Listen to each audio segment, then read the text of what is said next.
আসসালামু আলাইকুম সম্মানিত ভিউয়ার্স, কেমন আছেন সবাই? আপনাদের সামনে যথানিয়মেই আজকে আরো একটি নতুন ভিডিও আনলাম।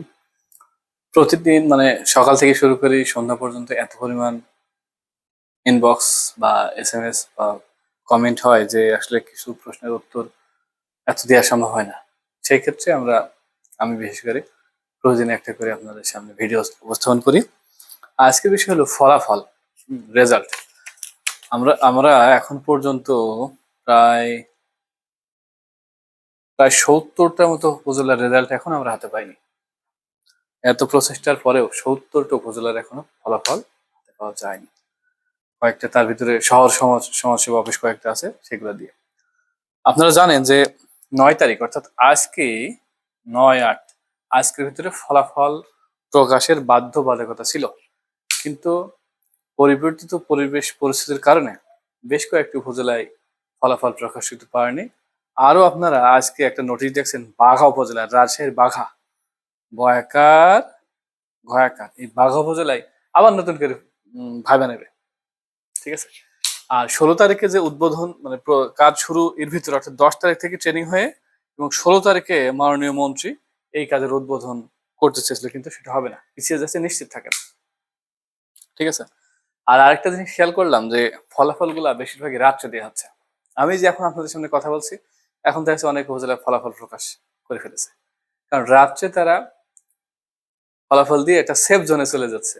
রাত্রে দেখা গেল বিভিন্ন সামাজিক যোগাযোগ মাধ্যম বা অনলাইনে ছড়িয়ে যাবে, ক্রিয়া প্রতিক্রিয়া যাই হোক, একটা সময় মানুষ ঘুমিয়ে যাবে, মেনে নেবে ফলাফল। ঠিক আছে, এই একটা বিষয়। আরেকটা হলো যে সম্মানের সম্পর্কে আগেই বলেছি, এটা ভলেন্টিয়ারি কাজ। আর ওয়েটিং লিস্ট একটা বিষয় সম্পর্কে অনেকে জানছে, তাহলে ওয়েটিং লিস্ট বা অপেক্ষমান তালিকা, আমরা জানি যে এটা ওয়ার্ড ভিত্তিক কাজ হয়, প্রতি ওয়ার্ডে একজন।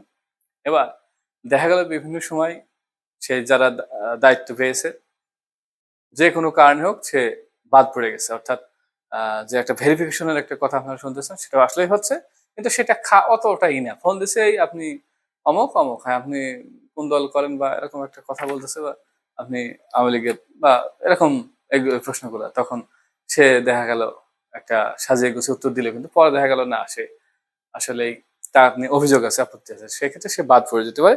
এবং এই একটা বিষয়। আর হলো সে কাজ করলো না, হয়তো বিদেশ যাওয়ার জন্য বসেছিল, বিদেশে তার ভিসা চলে এসেছে, অথবা কোনো চাকরি হয়ে গেছে, অথবা মেয়েদের দেখা গেল শ্বশুর বাড়ি চলে গেছে, এই ক্ষেত্রে তার ওয়েটিং লিস্ট বা অপেক্ষমান তালিকা থেকে তাদেরকে ডাকা হবে। আর আসি আরেকটা বিষয়, আপনাদের আলোচনার একটা ছিল যে নৌশুমারি, সমাজসেবা কর্তৃক হচ্ছে ফ্যামিলি কার্ড শুমারি, আর বাংলাদেশ পরিসংখ্যান ব্যুরো কর্তৃক আগামী 15 তারিখে ট্রেনিং শুরু হবে। 15, 16, 17 3 দিন ট্রেনিং, তারপরে প্রায় 14 দিনের একটা হচ্ছে নৌশুমারি। এটা মূলত নৌযান শুমারি। নৌশুমারি বলতে নৌ যান, অর্থাৎ যন্ত্র চালিত যে নৌকা, সেগুলা প্রথমবারের মতো এবার কাউন্ট হবে, গণনায় আসবে। তো যেসব উপজেলাতে জেলাতে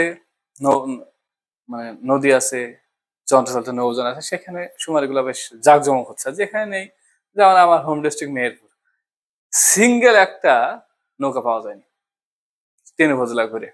চুয়াডাঙ্গাতে মনে হয় সর্বসা করলে 20-25টা, ঝিনাইদহেতেও কম, এইসব এগুলোতে কম।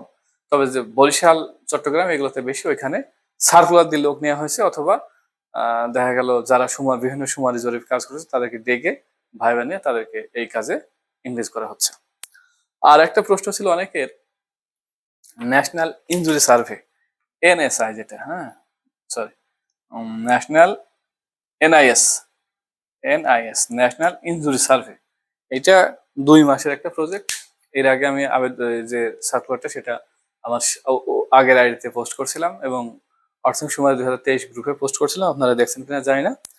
যারা আবেদন করছিলেন তাদের ভিতর থেকে এই মাসেই, অর্থাৎ এই মাসের এই যে নৌযান শুমারির পরপরই তাদেরকে ডাকা হবে 2 মাসের একটা প্রজেক্ট নিজ এলাকায় থেকে। এই মোটামুটি ছিল আজকের আপডেট।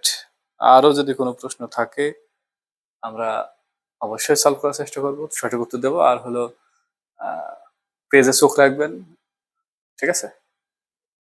এই ফ্যামিলি কার্ড শুমারির পরে আমরা আর একটা বিষয়, ফ্যামিলি কার্ড শুমারির পরে আমরা হলো নিয়মিতই বিভিন্ন টপিকস ওয়াইজ ক্লাস নেব। এর আগে ক্লাসে আপনাদের সাজেশন দেওয়া হয়েছিল, সেই অনুযায়ী টপিকস ভাগ করা আছে, সেভাবে ক্লাস হবে। আপনারা সময় সুযোগ পেলে ক্লাসগুলো করবেন, উপকৃত হবেন ইনশাল্লাহ। সকলে ভালো থাকবেন, আল্লাহ হাফেজ।